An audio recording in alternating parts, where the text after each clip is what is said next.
Don Domingo La Torraca, buenos días. Feliz Navidad, espero que haya pasado en familia. Buenos días a todos. Igualmente, espero que todos hayan pasado súper bien. La verdad que estoy súper feliz. Tengo a mis 4 hijos aquí en casa, todos al mismo tiempo, así que súper contento.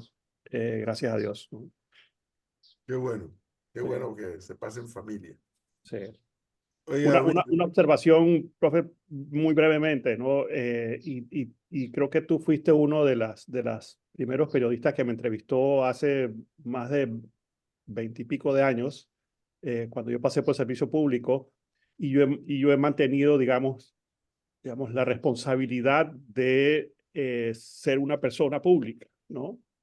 No, y la responsabilidad que uno tiene cuando uno habla, ¿no? Y me ha pasado varias veces que he metido la pata, ¿no? La más reciente, recuerdo durante, durante la pandemia, que algunos pseudo líderes de los gremios educadores están exigiendo que se les pusiera la vacuna Pfizer y no cualquier otra, ¿no? Y no sé si recuerdan eso. A mí, tú sí, sabes, yo me expresé muy negativamente de ellos, tú sabes, y tuve que, y yo eché para atrás y pido perdón, pido disculpas porque realmente usé palabras inapropiadas, que era, digamos, la rabia que tenía porque me parecía que era otra excusa más para no dar clases, ¿no? Y vamos a raíz de muchos de los problemas que tiene nuestra sociedad, tienen que ver justamente con la educación.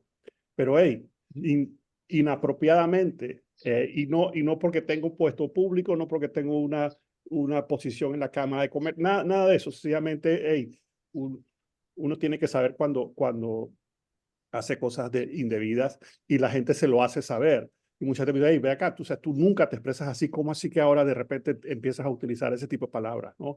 Hey, uno tiene que saber echar para atrás y pedir perdón, ¿no? Y pedir disculpas, ¿no? sí, Eh, eso también es humano. eh, eh. Eso también es humano. Pero bueno, Óigame, y entonces, Domingo La Torraca, que dicho sea de paso, ahora mientras hizo esa síntesis de su vida pública y privada en 3 segundos, tiene esa capacidad de haber servido a uno de los más altos niveles en el Estado. Luego termina su gestión, como dice la canción de Rubén Blades, termina su gestión y se retira el ministro y pasó al sector privado donde siempre había estado. Llegó a ser presidente de la Cámara de Comercio y no ha dejado de ser figura pública desde otro ángulo, no desde el ángulo del Estado. Y en ese ángulo particular, en cada momento, cada cierto tiempo conversamos con él aquí de, bueno, ¿cómo está la temperatura? ¿Cómo está la temperatura en la economía del país y en el sector privado de este país? Porque, como se dice aquí en este programa reiteradamente, es el verdadero motor generador de empleos, el sector privado. Y pues hay quienes, colegas de Domingo La Torraca, colegas en el sector empresarial, que no ven un 2024 promisorio, Domingo, que hasta donde este método de encuestas que has estado llevando y que hoy por hoy debe estar acumulando una data interesantísima. ¿Qué está diciendo? profe, varios puntos importantes sobre esa pregunta que es, digamos, el meollo del hoyo, ¿no? En primer lugar, la información que ya con la encuesta que cerremos ahora en diciembre van a ser 24 meses de estar tomando todos los meses la temperatura con respecto a la actividad de las empresas de todos los tamaños. Y en noviembre, los resultados de noviembre muestran los resultados más bajos de todo el periodo a partir del 2022 que comenzamos a tomar estas medidas, ¿no?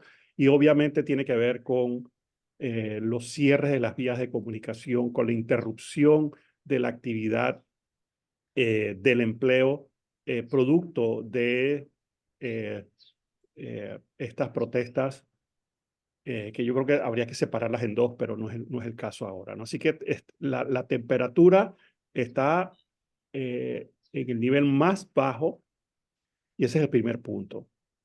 Lo segundo, y la semana pasada, profe, estaba con un grupo de empresarios de la Cámara de Comercio, Industrias, Panamá-Israel, ¿no? Y muchos tenían las preguntas, bueno, ¿y qué pasa ahora? ¿No? ¿Qué pasa ahora? Y la información histórica nuestra, profe, y es, digamos, sobre la base frente a toda la incertidumbre que existe todavía hoy en día. Digamos, uno tiene que mirar hacia atrás los puntos donde estábamos en situaciones tal vez similares, ¿no? Y yo puedo, digamos, recordar uno, 1990, ¿no? Después de, digamos, de la invasión, Panamá logró salir adelante. Dos, 1999, y a mí me tocó hacer, digamos, ser parte del equipo económico que recibió, digamos, el impacto del cierre de las últimas bases norteamericanas en Panamá y la incertidumbre que se generó en ese momento. Y Panamá salió adelante después de un par de años difíciles, pero salimos adelante. Luego en el 2007, luego para la pandemia, y en cada caso, nuestra economía ha logrado salir adelante, ha logrado salir adelante y salir a flote. Hoy estamos en una situación muy complicada, tal vez no tan grave como algunas de las otras, pero con un nivel de endeudamiento alto, similar al que teníamos cuando yo pasé por el servicio público, de casi 60% sobre la producción nacional, en otras dimensiones, porque la economía se ha expandido muchísimo y también el saldo de la deuda, con restricciones en el presupuesto bastante similares y con retos institucionales muy grandes, ¿no? Entonces, yo si tendría que proyectar sobre la base de algo, lo tengo que hacer sobre la base de la historia, sobre la base de lo que nosotros hemos logrado como nación, y ha sido, como he dicho en estos momentos, en esos ejemplos, hemos salido adelante, ¿no? Ahora, este año 2024 hay algo bien importante y es que le estamos restando seguramente una buena parte de la actividad minera a nuestro país, que creo que eso, aquellos que se fueron con el ánimo de ser los mega ultra protectores del medio ambiente, de 0,4% de la cobertura boscosa, pero bueno, eso es otra discusión, no midieron, digamos, el impacto sobre la producción nacional que va a suceder, ¿no? Y eso va a tener un impacto en el empleo, en la producción. Y profesor, vamos a salir adelante, es lo que es, ¿no? Y ya tenemos que vivir con esas consecuencias, pero tal vez el 2024 va a ser complicado. Lo que ocurre aquí, Domingo, es que yo que no estoy ni cerca de ser conocedor de estos temas de economía y demás, pero estoy consciente de que, y como le he dicho a algunos candidatos en privado, yo a la verdad que no entiendo para qué se están peleando ser presidente de este país.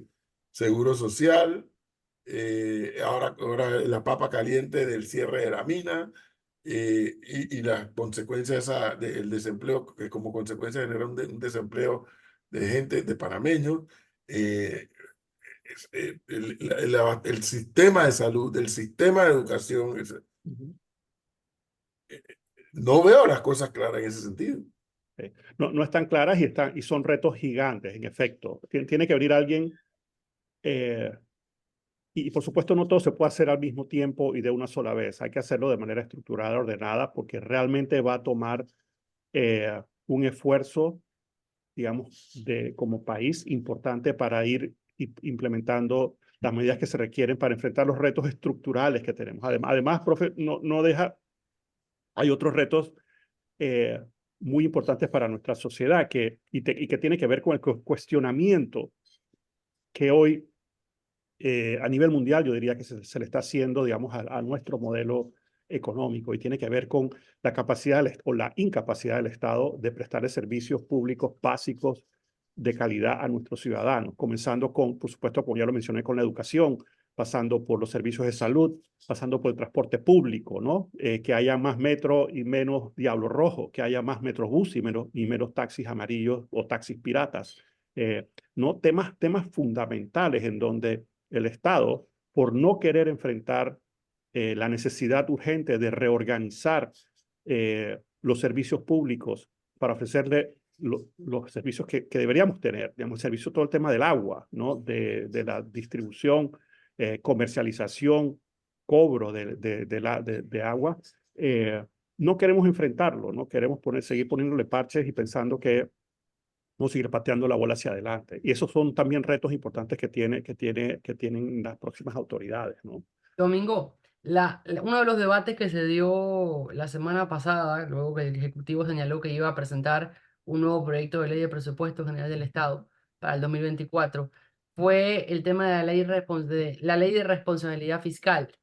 Y el debate que se dio es, vamos a estar pagando deuda con préstamos y hubo muchas personas que metieron píldoras de comentarios, pero que no tienen los conocimientos y las herramientas para poder entender este tema en sí. ¿Cómo se puede explicar este debate que se estuvo dando?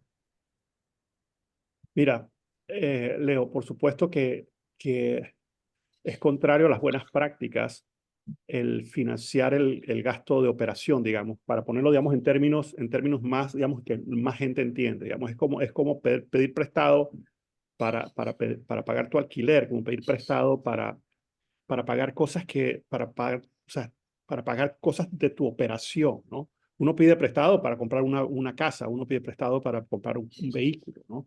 Pero es muy riesgoso el adquirir préstamos para, sobre todo, digamos, o sea, para pagar planilla, ¿no? Y eso tiene un efecto nefasto porque cuando tú vas aumentando la planilla y si esas personas entran a las planillas donde hay leyes especiales, donde sin ningún tipo de evaluación de desempeño, se va aumentando. O sea, eso es como tú sabes, como un doble martillo, ¿no? Así que yo creo que es importante hacer la comparación del presupuesto presentado contra el presupuesto que se está ejecutando este año, no tanto contra el presupuesto presentado inflado. Decir, que se redujo. No, no, no, espérate, es que hay que medirlo contra lo que tú estás ejecutando y contra lo que vas a terminar ejecutando. Ni siquiera contra la ley de presupuesto del 2023. Hay que ver realmente contra el presupuesto ejecutado del 2023 para poder comparar, ¿no? Para poder decir, ok, y por supuesto que hay eh, y, y estamos nuevamente en una coyuntura complicada, muy similar, y yo estaba viendo en estos días, Leo, la primera emisión de bonos en la que yo participé, que fue en enero del 2001. Fueron 750 millones de dólares de bonos globales que se emitieron en los mercados capitales, y yo tuve esa responsabilidad de participar en esas emisiones. La tasa de interés estaba arriba del 9%. No, nosotros hasta hace 2 años, un año, estamos pagando alrededor del 4%. Bueno, no solamente por el alza en las tasas de interés, sino también por la percepción de riesgo, la evaluación de riesgo que se tiene hoy sobre Panamá, seguramente vamos a estar pagando bastante más alto que 4% o 5%. Creo que la última tasa ponderada era como 5 y tanto. Así que eso también le resta, porque tienes que hacer más espacio en el presupuesto para pagar intereses, ¿no? Y pagar intereses no genera absolutamente nada que aumente la productividad del país. O sea, don Domingo, lo que ha hecho el gobierno eh, es una torpeza. ¿Por qué? ¿Por qué se lo pregunto? Porque cuando uno ve lo que le va a costar al Estado panameño esos bonos, no ahorita, sino en el 2035, no se da cuenta que la cantidad de plata que vamos a desembolsar es altísima, básicamente por pago de gasto corriente. Y eso nos hubiésemos anticipado a emitir bonos para pagar deuda, reduciendo nuestro gasto. Es muy sencillo. Usted no Bueno, es puede más gastar sencillo más de lo que decirlo, tiene. es más sencillo, o sea, conceptualmente tienes razón, pero es más sencillo decirlo que hacerlo, Gonzalo, ¿no? Es muy sencillo agarrar el presupuesto y desbaratarlo, pero o sea, es una herramienta. Y ojo, el presupuesto general de Estado es la principal herramienta de ejecución de políticas públicas que tiene el Estado panameño. ¿Ves? Entonces, y es por las características de nuestra economía. Entonces, es un instrumento muy complejo, muy, muy difícil, tú sabes, como de desenmarañar, Gonzalo. Y por supuesto que la respuesta rápida a tu pregunta es sí, pero no es así. Pero, Es una Claro, herramienta no, no, muy claro, no ¿cuáles es son compleja. los, así. Es que un momento, Flor, no es así, obviamente, porque existe una palabra llamada déficit, que todos los gobiernos la utilizan en todo el planeta y juegan con el déficit, que es eso, el ingreso versus el gasto. Pero ese déficit, usted y yo sabemos, viene ligado también a un crecimiento económico del país. Entonces, no podemos aumentar el déficit fiscal cuando sabemos que tal vez la economía no va a crecer a ese porcentaje. Sí, sí. Sí, el supuesto, y tienes razón, porque eso es como una división que tú pones el desbalance, digamos, el déficit Exactamente. entre lo que produce la economía, ¿no? Y por supuesto, las expectativas de cuánto va a producir el país en el 2024 están afectadas por un menor ritmo de crecimiento que ya se esperaba, pero también, y también, digamos, todo lo que se tiene que restar de la actividad de minería, que es un efecto que por supuesto nadie se puso a pensar, espérate, es que eso va a afectar hasta el propio desempeño digamos, del Estado, ¿no? Lo otro importante, Gonzalo, que es un poco diferente, como al presupuesto tuyo y mío, es que el presupuesto en efecto tiene gasto de operaciones y gasto de inversión, ¿no? Y tú quieres Sí. maximizar esto porque es del gasto, la inversión que haces es la que tú esperas mejore la productividad del país. Si yo logro que las personas no pasen 2 horas para ir y 2 horas para llegar desde su casa a su trabajo, sino que demoren media hora, porque tengo un sistema de transporte público eficiente y no se tienen que aguantar 2 horas en un Diablo Rojo tú sabes, sino que se van en su metro, se van en su metrobús, pues eso mejora la productividad del país. Y ese es el tipo de inversión, ese es el ejemplo como más claro que hay, ¿no? Entonces, Yo eso es le, una que- tremenda diferencia.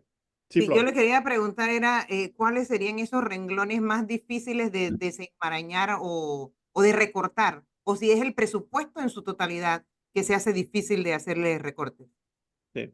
Bueno, obviamente, ¿dónde tiene que hacerse recorte, Flor? En el gasto de operaciones, el gasto de funcionamiento. Entonces, digamos, saber que tienes mucha grasa, ¿no? Saber eh, que lo que tal vez trataste de hacer hace 3 años durante la pandemia, y vamos a suponer que hasta ese momento, suponiendo que hasta ese momento se venía más o menos manejando bien, pero que tal vez hay bastante duda, pero, digamos, y tú no solamente sostuviste eh, el número de funcionarios públicos, sino que lo has aumentado, ¿no?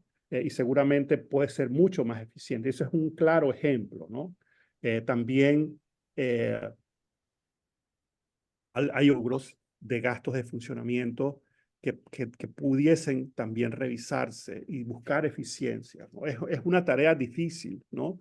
Y por supuesto, y ya lo mencionamos, el tema de las leyes especiales para funcionarios públicos, eso genera una presión que entiendo por lo que pude leer, solamente en el 2024 hay 1.200 millones de dólares en aumentos automáticos. Creo que me parece que fue la cifra que vi. O sea, eso es un monto gigantesco, ¿no?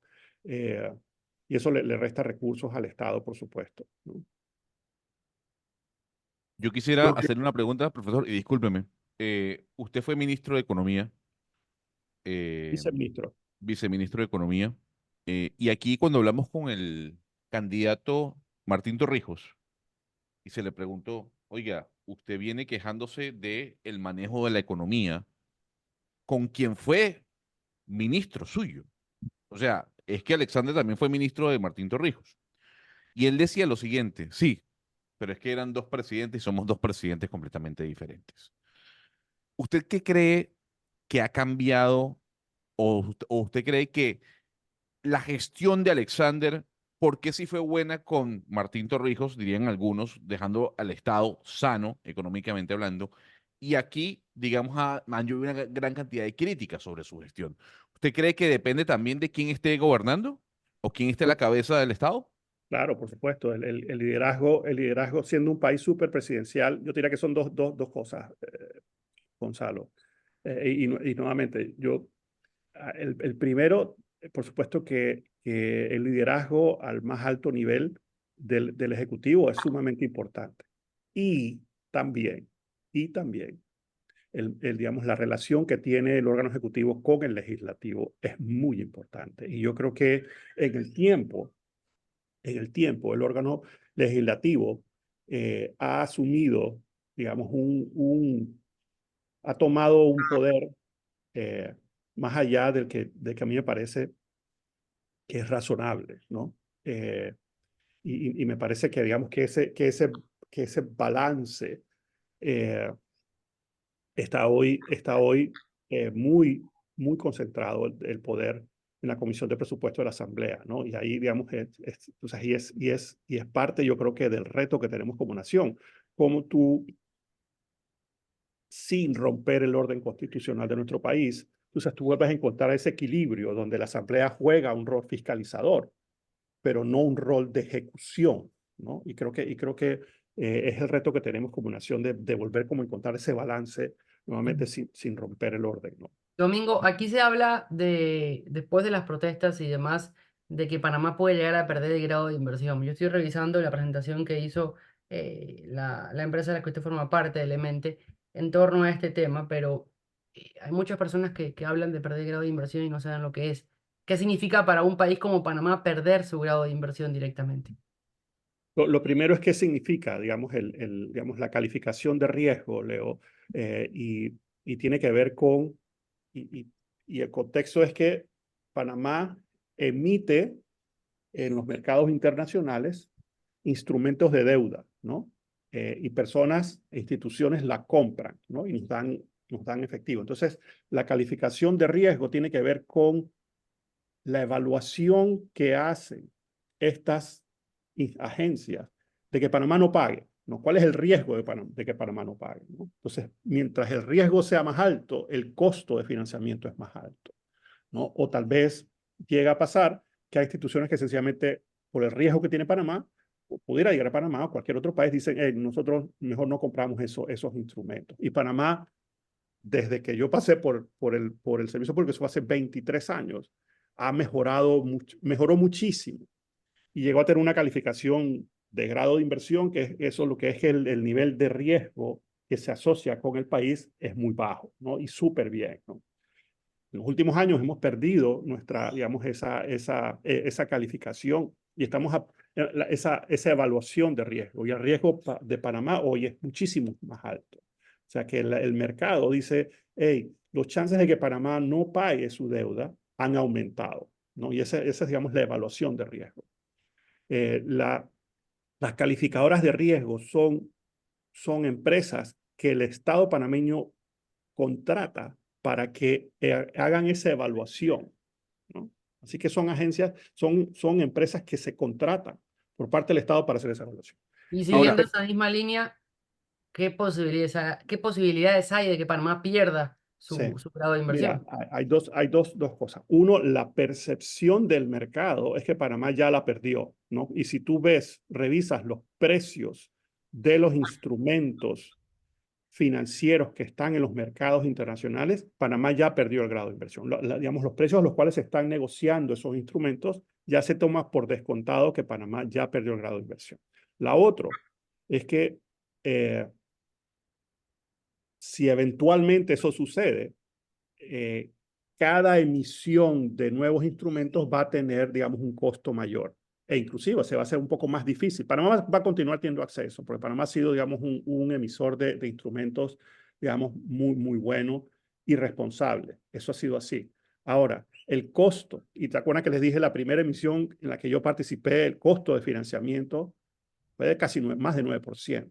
¿No? Nosotros hoy estamos pagando arriba, cerquita del 5%. Seguramente eso va a aumentar en el 2024, ¿no? Y eso va a ser más un reto mayor, el poder tener acceso a los mercados, ¿no? Y eso, por supuesto, va contra el presupuesto general del Estado.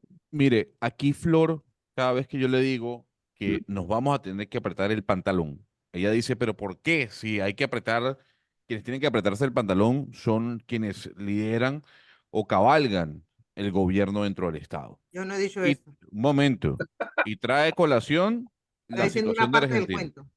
La situación de Argentina. Sí, Javier Milei ha ido cortando de alguna u otra forma gastos dentro del sector público, pero también le ha dicho a la gente, no hay plata, hay que aumentar algunos impuestos, etcétera, etcétera. Si usted fuese ministro de Economía, si usted es escogido dentro del gabinete que va a formar parte del gobierno que sea electo en el 2024, ¿usted qué medidas tomaría para evitar la debacle económica que pinta que va a tener Panamá para el año que viene y para los años siguientes? Yo no creo que Panamá tenga una debacle económica, Gonzalo, ¿no? Yo confío que nosotros vamos a poder pasar esto con una dosis de emulsión de Scott terrible, ¿no? El próximo año, digamos, con unos tragos amargos, duros, pero vamos a salir adelante, ¿no? Así que yo no creo que vamos a tener yo no comparto contigo ese supuesto que vamos a tener una debacle económica, ¿no? Vamos a tener un año difícil y vamos a salir adelante, porque es lo que hemos hecho antes y tengo confianza en que es lo que vamos a hacer, ¿no? Las nuevas autoridades que sean designadas, y yo no seré parte de ninguna de esas, porque tengo responsabilidades con todavía de educación con mis 4 hijos, como les dije hace un rato. Tendrá que tomar medidas de austeridad severas, ¿no? Y tal vez repensar un poco la estructura de gastos, ¿no? Y a nosotros, el resto de la población, nos va a costar un poco más. Nuestras tasas de interés de nuestros préstamos van a subir, ¿no? Si es que ya no han subido y seguirán subiendo. Y alguien me decía, bueno, pero si se estabilizan las tasas afuera de los mercados y pareciera, digamos, que el próximo año ya no habrán alzas en las tasas producto de los temas de inflación afuera, pues eso tal vez puede tender a neutralizar un poco las alzas que nos vienen a nosotros, pero nosotros como consumidores, como los tenedores de hipotecas, como los tenedores de préstamos de vehículos, como los tenedores de tarjetas de crédito, esas tasas de interés van a aumentar. Y ahí es donde el efecto es para todos, porque no es solamente en el presupuesto del Estado y los préstamos en el sector público se van a aumentar, digamos, su costo, sino a todos nosotros. Y nos tendremos que apretar todos el cinturón, Gonzalo, como tú dices, en efecto, porque nuestras hipotecas van a ser un poquito más caras y eso saldrá más difícil a las personas que adquieran nuevas hipotecas y nos costará mucho, un poquito más a los que ya tenemos hipotecas en nuestra residencia, en nuestras casas. Ya sabes, Flor, prepárate. Que no se diga que no te lo advirtieron. Así, vino el sablazo Ahora, del carro, viene el de la casa. ¿Verdad?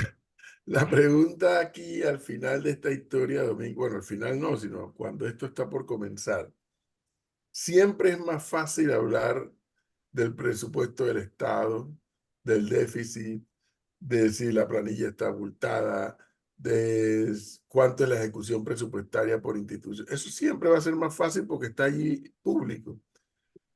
El papel de la empresa privada en esta historia.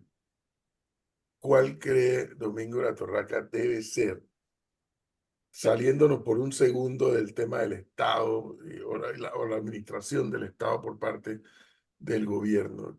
¿Cuál es el papel que le correspondería a la empresa privada? Y, profe, es una buena pregunta y un punto muy relevante porque creo que, digamos, cuando hablo, y no lo mencioné y es un excelente punto, cuando hablo digamos, de temas estructurales que hay que enfrentar, no solamente es desde el lado del sector público, nosotros como sector privado también tenemos que enfrentar, digamos, la estructura de incentivos y exoneraciones que tenemos como país, ¿no?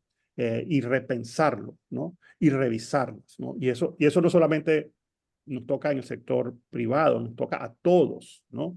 Y voy a poner un ejemplo. La estructura de exoneraciones que existen en algunas actividades económicas, hay que repensarlas. La propia, y ojo, no se puede hacer una cosa y no hacer la otra, porque el sector privado no lo va a aceptar. Y es que, bueno, vamos a hacer una reforma fiscal.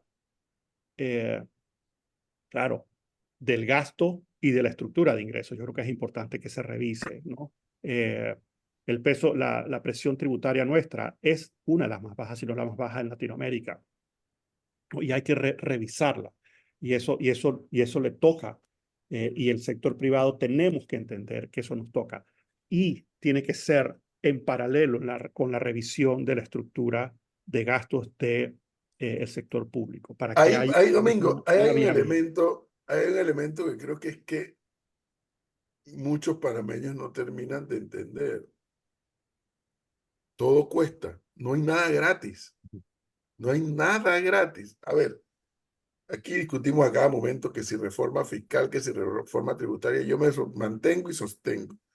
Mientras quienes gobiernen no les den una señal a los gobernados que el primero que toma decisiones de ajustarse es el Estado, va a ser casi imposible que la población se trague una reforma fiscal o una reforma tributaria.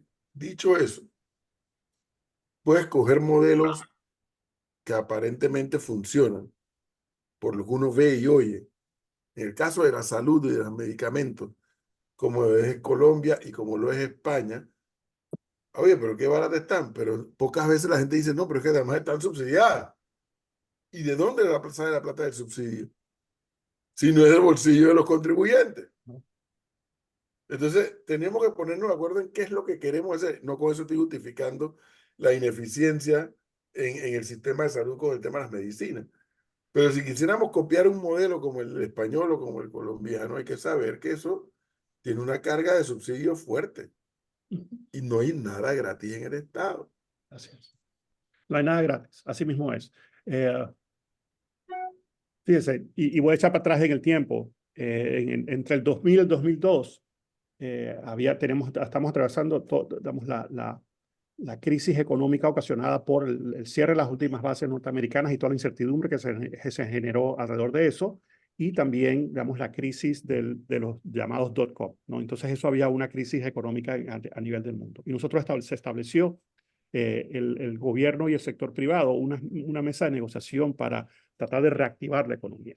Y entre las cosas que se pusieron sobre la mesa fue una reforma tributaria que en efecto se llevó adelante. Y como contrapeso se estableció, y esto es algo que algunas personas tratan pues se estableció la primera e imperfecta ley de responsabilidad fiscal. Y fue una medida que el Estado dijo, ok, vamos a poner esto como tratar de poner un cinturón de control.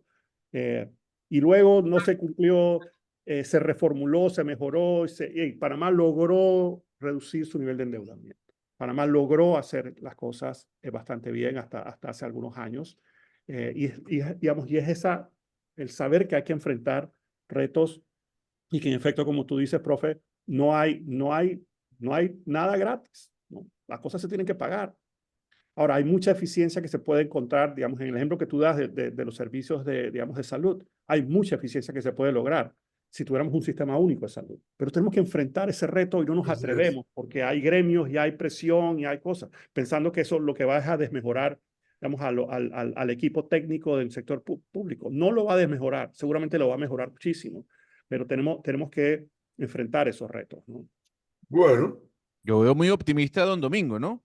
sí. Lo veo muy optimista, demasiado. Bueno, Gonzalo, yo he estado con una nubecita por meses, ¿no? Porque pienso que hemos innecesariamente destruido una actividad que aprovechaba los recursos naturales de nuestro país. Pero tú sabes qué es lo que es y es lo que tenemos que enfrentar y vamos para adelante. Además que hemos salido de otras No, crisis pero más severas, ¿no? no, eso está muy bien. A ver, y sin perder el ser realista con los retos que tenemos. el problema, Domingo, no es lo que queramos nosotros para con el bien del país, que estoy seguro que los que estamos aquí sentados queremos todo lo mejor para el país. El problema es quienes van a llegar al puesto gerencial, porque aquí hemos entrevistado a todos los candidatos y ninguno se atreve a dar respuestas sobre políticas económicas que de alguna u otra forma nos van a afectar. Entonces, mientras no se hable de seguro social, mientras no se hable de la reducción del gasto público, mientras no se hable de lo que va a pasar con el porcentaje que hemos dejado o que vamos a dejar de percibir proveniente de la mina, mientras no se hablen de esos temas, pues yo sí creo que el panorama económico en Panamá va a ser muy difícil, pero muy difícil, porque ninguno da respuesta sobre seguro social, ninguno da Estás respuesta sobre... escuchando Panamá en directo. Pronto regresamos. Oiga, pero Claro. qué manera de cortarme, ¿no? Eso suena como censura, Gonzalo. No pero fui yo. censura mal, ¿no? ¿Qué Entonces, le pasó? esa es mi preocupación, don Antonio, Domingo, están los anuncios ahí. ¿no? Y por eso le digo, eso es lo que me preocupa a mí. Y cuando yo hablo de una debacle económica para 2024, hablo porque quienes van a liderar este país no nos dan respuesta de cómo van a solucionar el tema económico. No quieren eliminar Vale Digital, aunque ya el gobierno ha dicho que no va a estar dentro del presupuesto. No iban a eliminar el subsidio de la gasolina. ya Entonces, está eliminado, ¿no? O sea, pero no, estás claro. dos ejemplos de que dice que no, pero sí. No, Y el gas ojo, también. ojo, lo están eliminando por la reducción del presupuesto. Ojo con eso. O sea, no fue porque dijeron, no, es que es sano eliminar. Es que, dada la circunstancia, hay que eliminar eso, ¿no? No puedes, Gonzalo, sacar de la ecuación que estamos en un proceso político, ¿no?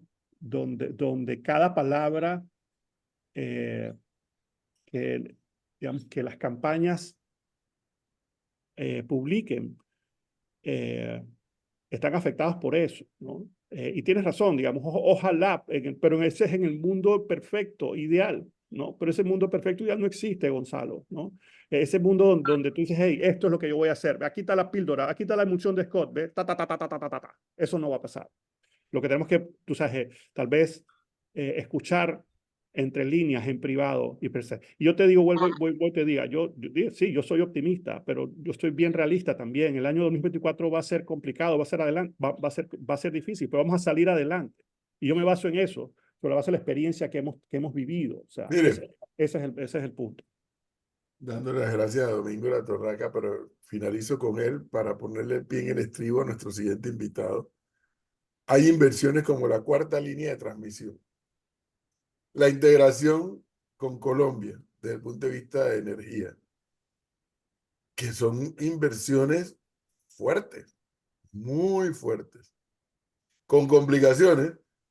Ahí vi al administrador del canal, Ricardo Vázquez, hablando que se necesitan por lo menos 10 embalses, inversiones.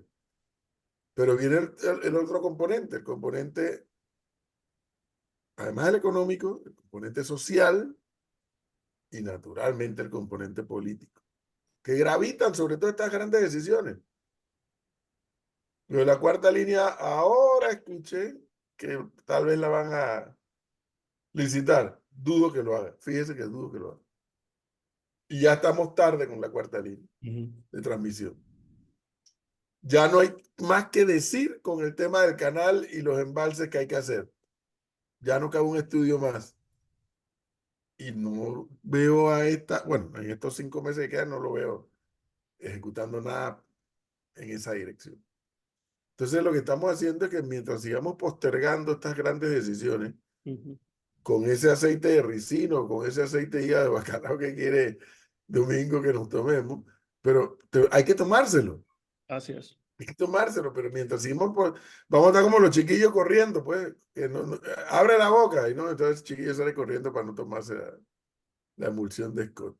Bueno, Domingo, muchas gracias, muy amable. Gracias a ustedes, que pasen una excelente semana, feliz año, lo mejor y nos vemos en 2024.